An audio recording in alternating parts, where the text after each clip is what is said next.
अब हम थोड़े से रूल्स पढ़ने जा रहे हैं जिससे मैं रे डायग्राम बनाने ईजी हूँ. Representation of images formed by spherical mirrors using रे diagrams. We can also study the formation of images by spherical mirrors by drawing ray diagrams. Consider an extended object of finite length placed in front of a spherical mirror. Each small portion of the extended object acts like a point source. मतलब जो भी जितना मर्जी बड़ा size हो हम उसे बहुत छोटा रे डायग्राम ड्रॉ करते हुए बहुत छोटे उससे पॉइंट्स हम रिप्रेजेंट करते हैं. To construct the ray diagrams in order to locate the image of an object, an arbitrarily large number of rays emanating from a point could be considered. However, it is more convenient to consider only two rays.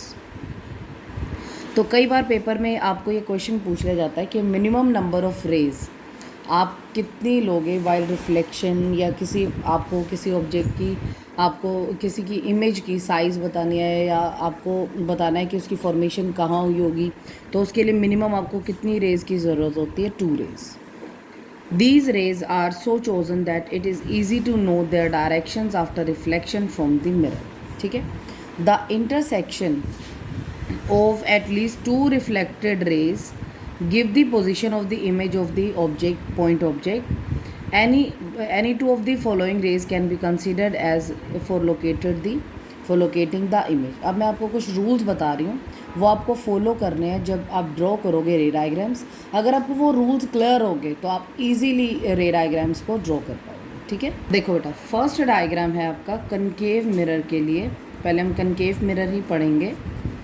Concave mirror में आपने पढ़ा कि एक imaginary line होती है जो पास होती है पॉइंट सी और पॉइंट पी को. पी आपको पता था आपका कनकेव मिरर है. ठीक है. ये आपका कौन सा मिरर है? Concave mirror. और ये पॉइंट है आपका पी, ये सी. ठीक है.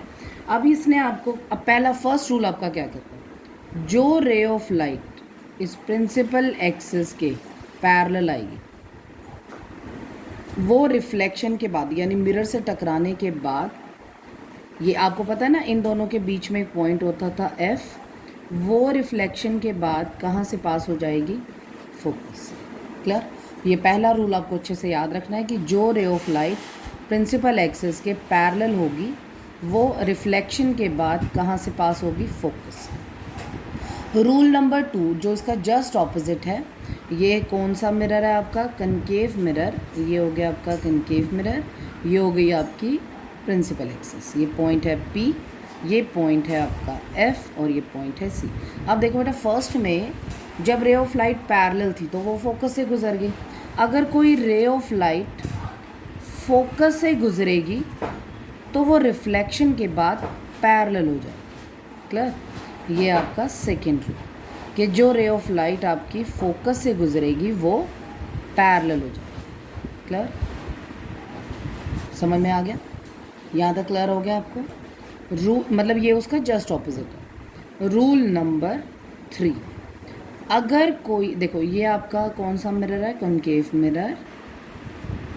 और ये है आपका P, ये है आपका F और ये क्या है आपका C. अगर कोई रे of light centre of curvature से आएगी, इस पाथ से मिरर से टकराएगी, तो आपको पता है वो उसी पाथ पे वापस हो जाएगी. ठीक है. अगर कोई रे ऑफ लाइट यहाँ से आती है तो ये मिरर से स्ट्राइक करने के बाद इसी पाथ पे रीट्रेस हो जाती है. अब इसका पेपर में आपको एक क्वेश्चन पूछा जा सकता है कि जब एक रे of light centre of curvature से आएगी तो वो उसी पाथ पे रीट्रेस क्यों होती है? तो आपको इसका रीज़न देना है. व्हेन लिखे please. When a ray of light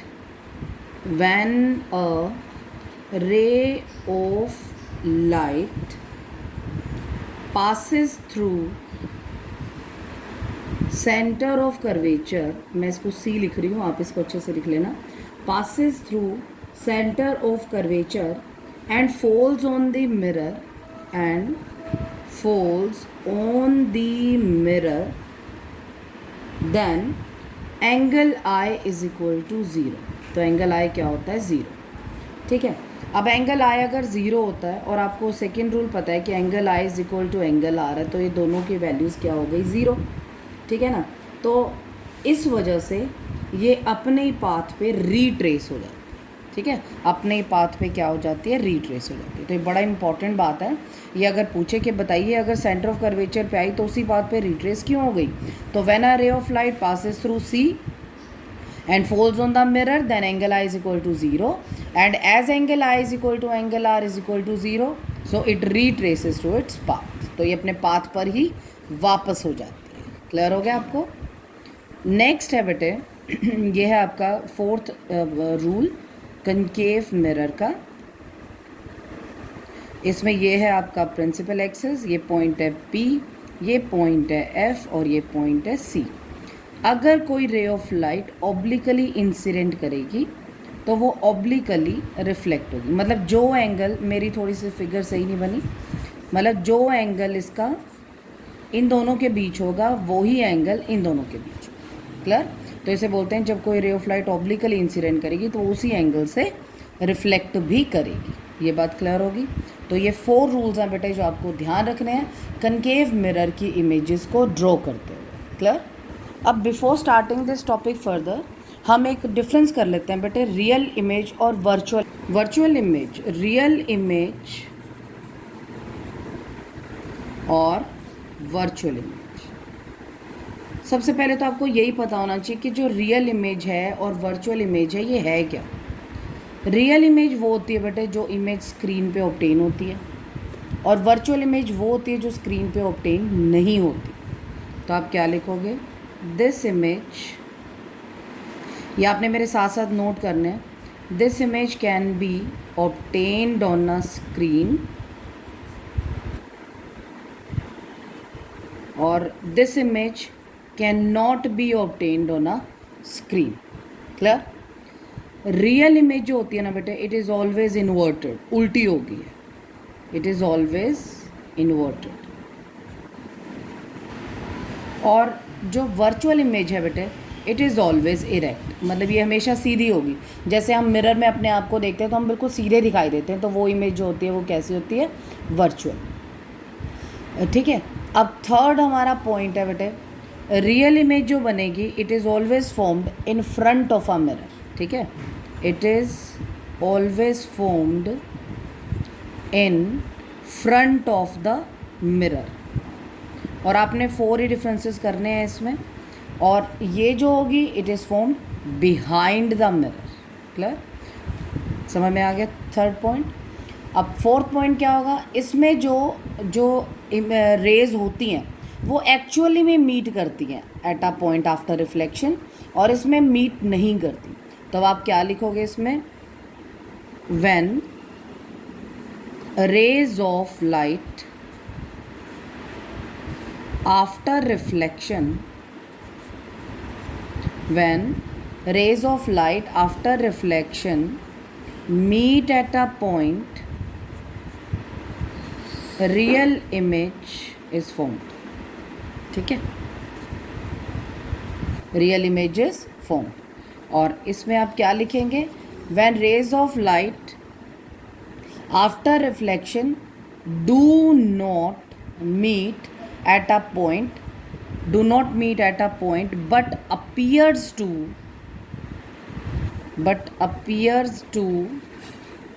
meet at a point, then virtual image is formed, virtual image is formed। Clear. Real image क्या होगी बेटे, जो स्क्रीन पे नहीं बनेगी, ये सॉरी रियल इमेज स्क्रीन पे बनेगी, वर्चुअल नहीं बनेगी। ये हमेशा उल्टी होगी, ये हमेशा सीधी होगी, ये मिरर के सामने होगी और ये मिरर के पीछे होगी। इसमें रिफ्लेक्शन के बाद एक्चुअली में रेज एक पॉइंट पे कन्वर्ज होती हैं, और इसमें कन्वर्ज नहीं होती, वो एक पॉइंट से फैलती हुई नज़र आती है, जिसकी वजह से वर्चुअल इमेज बनती है। ठीक है। नेक्स्ट मैं आपको बता दूं एक एग्जांपल, रियल इमेज का एग्जांपल है जब आप थिएटर में जाते हैं मूवी देखने के लिए, तो वो रियल इमेज का एग्जांपल है। और जब हम when we look ourselves in the mirror, तो ये एग्जांपल है वर्चुअल इमेज का। क्लियर। अब हम जो कनकेव मिरर स्टार्ट कर रहे हैं उसमें आप देखोगे कि जो कनकेव मिरर है उसमें आपको 6 पोजीशन दी होंगी ऑब्जेक्ट की, और उसमें आपको ये पूछा होगा, उसमें आपकी जो इमेजेस बनेंगी उसमें आपको ये पूछेगा सबसे पहले, right the position, nature and size of the image. Right the position, nature and size of the image, ये भी पूछेगा। ठीक है, मतलब उसमें सिर्फ आपको एक चीज़ दी होगी कि भाई पोजीशन ऑफ द ऑब्जेक्ट ये है, रे डायग्राम ड्रॉ करो, और उसके बाद आपको पूछा होगा, और उसके बाद आपको ये पूछा होगा कि इसकी नेचर क्या है। नेचर में आप ये बताओगे कि रियल इन्वर्टेड है या वर्चुअल इरेक्ट है। साइज़ के बारे में आप ये बताओगे कि उसका साइज़ छोटा है या बड़ा है। ठीक है, और उसकी पोजीशन, इमेज आपकी कहाँ बनेगी ये भी बताओगे। ठीक है, तो अब हम इनको आज अच्छे से मैं आपको एक्सप्लेन कर रही हूँ, आप इसको अच्छे से समझेंगे और कल तक हम रिफ्लेक्शन अपना पूरा टॉपिक ख़त्म कर लेंगे, ताकि मैं मंडे को आपका एक टेस्ट ले सकूँ रिफ्लेक्शन का। ये आप याद रखिएगा। फर्स्ट आपको ये कहा गया कि मिरर कौन सा है आपका, कॉनकेव मिरर, और ये आपको कहेगा कि सिर्फ आपको इतना दिया होगा, when the object is placed at infinity. जो जितना ध्यान से देखेगा उसे उतना ही अच्छा समझ आएगा। ये आपका मिरर है, कौन सा, कॉनकेव मिरर, और ये क्या है आपका प्रिंसिपल एक्सिस। इस पॉइंट को आप बोलते हो P, इसको बोलते हो आप F, और इसको बोलते हो C। मैं ऐसे ही बना रही हूँ विदाउट स्केल, लेकिन आप पूरा स्केल यूज़ करोगे। इसको 4 सेंटीमीटर और इसको भी 4 सेंटीमीटर ही लोगे, क्योंकि आपको ये पता होना चाहिए कि ये दोनों डिस्टेंसेस क्या हैं, सेम। अब फर्स्ट पॉइंट है आपका कि जब ऑब्जेक्ट इन्फिनिटी, अब आप मेरे को इन्फिनिटी की कोई वैल्यू बता सकते हो? नहीं पता, हमें नहीं पता कि ऑब्जेक्ट इन्फिनिटी पे कहाँ होगा, तो हम ये डॉटेड का यूज़ करते हैं। इसका मतलब है कि जो ऑब्जेक्ट है वो इन्फिनिटी पे है, मतलब हमें नहीं पता वो कहाँ पर एक्चुअली। और जो भी चीज़ इन्फिनिटी पे होती है उसे हम मानते हैं कि वो काफ़ी बड़ी है साइज़ में। क्लियर? अब ये है बेटे A और ये क्या है B। अब इसमें क्या हुआ, फर्स्ट रे आपकी पैरेलल आई प्रिंसिपल एक्सिस के। अभी हमने रूल पढ़ा था कि अगर जो रे ऑफ लाइट पैरेलल आएगी वो कहाँ से पास होएगी, वो फोकस से पास होगी। क्लियर? इसी तरह से मैंने आपको बताया था कि 2 रेज मिनिमम होनी चाहिए, तो ये रे भी पैरेलल आ रही है, और ये भी रिफ्लेक्शन के बाद कहाँ से पास होएगी, फोकस। क्लियर? तो ये थी आपकी फर्स्ट इमेज। अब इसमें आप मुझे ये बताओ कि आपको ऑब्जेक्ट जो इमेज बनी वो कहाँ बनी, वो बनी है आपकी F पे। तो आप लिखोगे image is formed at F। Clear? उसके बाद नेक्स्ट पॉइंट है कि इसका साइज़ कैसा है। आप देख रहे हो तो पॉइंट साइज है, बहुत छोटे साइज़ की है, तो आप क्या लिखेंगे, पॉइंट साइज्ड। ठीक है, या डिमिनिश्ड भी लिख सकते हो। लेकिन बन तो रही है ना फोकस पे, और बन रही है लेफ़्ट साइड पे, तो जो भी इमेज बेटे लेफ़्ट साइड पे बनेगी वो कैसी होगी, रियल एंड इन्वर्टेड। क्लियर? कैसी बनेगी, रियल एंड इन्वर्टेड। तो ये हो गया आपका फर्स्ट क्वेश्चन। मैं आपको सिर्फ ये पूछूंगी, आप डायग्राम ड्रॉ करोगे और आप ये तीनों चीज़ें भी लिखो। क्लियर? सेकंड है हमारा इसका उल्टा। इसका उल्टा क्या होगा कि अगर ऑब्जेक्ट इन्फिनिटी पे था तो इमेज कहाँ बनी, फोकस पे। तो इसका उल्टा क्या होगा कि अगर ऑब्जेक्ट फोकस पे होगा तो इमेज कहाँ बनेगी, इन्फिनिटी पे। तो सेकंड है आपका, मैं सीक्वेंस बुक वाला फॉलो नहीं कर रही हूँ, मैं इनके उल्टे लेती जा रही हूँ ताकि आपको समझने में ईजी हो। तो अब मैंने आपसे पूछा एट फोकस, तो ऑब्जेक्ट को कहाँ रखा गया है, फोकस पे, तो ये बन गया आपका मिरर। अच्छा, हमने एक चीज़ मैं भूल गई, जो हमने अपर्चर किया था उसे हमने mn से रिप्रेजेंट किया था, तो आप भी उसको mn से रिप्रेजेंट कर सकते हो। अब यह आ बेटा आपका सेकेंड मिरर, इसमें ये है आपका कॉनकेव मिरर, ये अपर्चर हो गया mn, यहाँ पर आपकी एक लाइन गुजर रही है P F, और ये हो गया C। अब मैंने आपको क्या बताया कि ऑब्जेक्ट कहाँ है आपका, फोकस पे, तो ये आपका हो गया ऑब्जेक्ट। क्लियर? आपने लिखा A और ये लिखा B। समझ में आ गया बेटे? अब आपको पता है कि अगर इन्फिनिटी पे था तो इमेज कहाँ बनी थी, फोकस पे। अगर फोकस पे ऑब्जेक्ट होगा तो इमेज कहाँ बनेगी, इन्फिनिटी पे। तो अब आप क्या करने वाले हो, एक रे आपने ली पैरेलल, अगर वो पैरेलल ली है तो आपको पता है वो कहाँ से जाएगी, वो फोकस से जाएगी। क्लियर? आप प्लीज़ एरो का ध्यान रखें, मैं कहाँ से कहाँ ले रही हूँ। सेकेंड रे ऑफ लाइट बेटे जा रही है वो सेंटर ऑफ कर्वेचर से, इसके सिर से पास होगी और यहाँ तक जाएगी, ठीक है ना, ए ऐसे। तो देखो बेटा पहले रे ऑफ लाइट यहाँ गई, फिर वो स्ट्राइक करके यहाँ आ रही है, तो ये जो आपकी इमेज बन रही है वो कैसी बन रही है, इन्फिनिटी पे बन रही है। तो अब आप यहाँ क्या लिखोगे, image is formed at infinity. और जो भी चीज़, मैं आपको बार बार ये बता रही हूँ, जो भी चीज़ इन्फिनिटी पे होगी ना वो चीज़ हमेशा मैग्नीफाइड ही कंसीडर्ड होगी। तो अब आप क्या लिखोगे, मैग्नीफाइड, और कहाँ बनेगी, नहीं कैसी बनेगी, रियल एंड इन्वर्टेड। अब आपके देखो लेफ्ट साइड पे बन रही है ना, तो कैसे बनेगी, रियल एंड इन्वर्टेड। क्लियर? ये हो गया आपके 2 रे डायग्राम्स। अब हम आ रहे हैं बेटे थर्ड रे डायग्राम पे, जो कि है एट सी। थर्ड रे डायग्राम है आपका एट सी। ठीक, अब देखो सबसे पहले हमने क्या बनाया, मिरर बनाया। ये कौन सा मिरर है, कॉनकेव मिरर। ये क्या है, एम, और ये क्या है, एन। ठीक है, अब ये आपकी एक रे ऑफ लाइट, ये क्या पॉइंट है, पी, ये कौन सा पॉइंट है, एफ, और ये कौन सा पॉइंट है, सी। अब एक चीज़ याद रखनी है बेटे, जब सी पे बनेगा ना आपका ऑब्जेक्ट, अगर सी पे होगा तो आप ये याद रखो, ये ए है और ये बी, तो इसकी इमेज भी सी पे ही बनेगी। जितना आपका ऑब्जेक्ट का साइज़ होगा उतना ही आपका इमेज का साइज़ होगा, ये याद रखना। मैं एक बार फिर रिपीट कर रही हूँ, अगर आपका ऑब्जेक्ट सी पे है तो आपकी इमेज भी कहाँ बनेगी, सी पे बनेगी।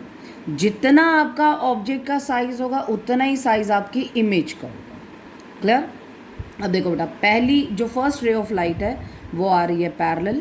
अगर वो पैरेलल आ रही है तो आपको पता है वो कहाँ से निकलने वाली है, वो फोकस से निकलने वाली है। क्लियर? तो ये आपकी रे आ रही थी और ये रिफ्लेक्ट के बाद जा रही है। क्लियर? और सेकेंड रे ऑफ लाइट जो आपकी फोकस से गुजरेगी, वो क्या हो जाएगी, पैरेलल हो जाएगी। हो गई? तो अब आपने क्या करा, ये बन गई आपकी इमेज। इस पॉइंट सी को मैं यहाँ लिख देती हूँ ताकि आप कोई कंफ्यूज ना हो। तो ये पॉइंट यहाँ बन गई बेटा। अब ये कैसी बनी है, रियल एंड इन्वर्टेड। आपको पता है लेफ्ट साइड पे बनी है तो ऑब्वियसली रियल एंड इन्वर्टेड। अब इसमें इन्वर्टेड को आपको शो करना पड़ेगा। देखो ये बी है तो ये बी डैश है, मतलब सीधी सी बात मान लो कि ये मिरर है, मान लो, तो आप अपने आप को अगर यहाँ देख रहे हो तो उसकी उल्टी ऐसे बनेगी ना। तो ये बी डैश है तो ये पॉइंट क्या होगा, ए डैश। ये लिखना ज़रूरी है, ये बच्चे अक्सर छोड़ जाते हैं बट ये इम्पॉर्टेंट है। तो अब इसमें आपने क्या सीखा, जो इमेज बनेगी, image is formed at C. कैसी बनेगी बेटे, सेम साइज बनेगी as that of the object. और थर्ड क्या पढ़ा बेटे आपने, नेचर कैसी होगी, रियल एंड इन्वर्टेड। ठीक है, रियल एंड इन्वर्टेड। तो ये हो गई आपकी 3 इमेजेस। अब हम आ रहे हैं इमेज नंबर 4 पे। इमेज नंबर 4 है बेटे आपकी, जब ऑब्जेक्ट को रखा जाए बियॉन्ड सी। ठीक है, तो देखो ये क्या है आपका मिरर। कौन सा मिरर है आपका, ये कॉनकेव मिरर। ये आ गया एम और ये आ गया एन। अब उसके बाद क्या होगा, ये प्रिंसिपल एक्सिस। इस पॉइंट का नाम क्या है, पी, इसका नाम क्या है, एफ, और इसका नाम क्या है, सी। क्लियर? जब मैंने कहा ऑब्जेक्ट को रखा है बियॉन्ड सी, यानी सी से पीछे, तो आपने एक बात याद रखनी है। अब मैं एक रूल और बता रही हूँ, जो भी चीज़ बियॉन्ड सी होगी वो बड़ी होगी। जो भी चीज़, वेदर इमेज और ऑब्जेक्ट, वो मैग्नीफाइड होगा। अब ये आपका ऑब्जेक्ट मैग्नीफाइड है तो आपकी इमेज छोटी बनेगी। क्लियर? अब देखो बेटा, ये रे ऑफ लाइट आई पैरेलल। अब आपको पता है जो रे ऑफ लाइट पैरेलल आएगी वो कहाँ से पास हो जाएगी, वो फोकस से पास हो जाएगी। क्लियर? ये मैंने रिफ्लेक्शन शो कर दी। सेकेंड रे ऑफ लाइट में क्या होगा, अगर कोई रे of light centre of curvature से जाएगी तो मुझे थोड़ा सा इसको मैं ऐसे कर रही हूँ ताकि मेरी ड्राइंग इजीली बन जाए। तो अगर मैं सेंटर ऑफ कर्वेचर से इसको पास करवाऊँगी तो मुझे मिरर थोड़ा सा बढ़ाना पड़ेगा। मैं मिरर को थोड़ा सा बढ़ा देती हूँ बेटा, ऐसे ऐसे, ठीक है। मैंने ऐसे थोड़ा सा बढ़ा दिया तो ये पॉइंट M जो है वो यहाँ चला जाएगा और ये जो पॉइंट N है वो यहाँ चला जाएगा, ठीक है, ऐसे। तो अब आपकी जो रे ऑफ लाइट है वो कहाँ से गुजरी है, सेंटर ऑफ कर्वेचर से, तो वो उसी पाथ पे वापस आ जाएगी, ठीक है। अब देखो ये इमेज कहाँ बनी, यहाँ बनी। इसका नाम क्या था, AB, तो इस पॉइंट का नाम क्या होगा, B' और इसका होगा A'। एरो को थोड़ा सा दिखाओगे। तो अगर आपकी ऑब्जेक्ट बियॉन्ड C है तो इमेज कहाँ बनेगी, बिटवीन C एंड F।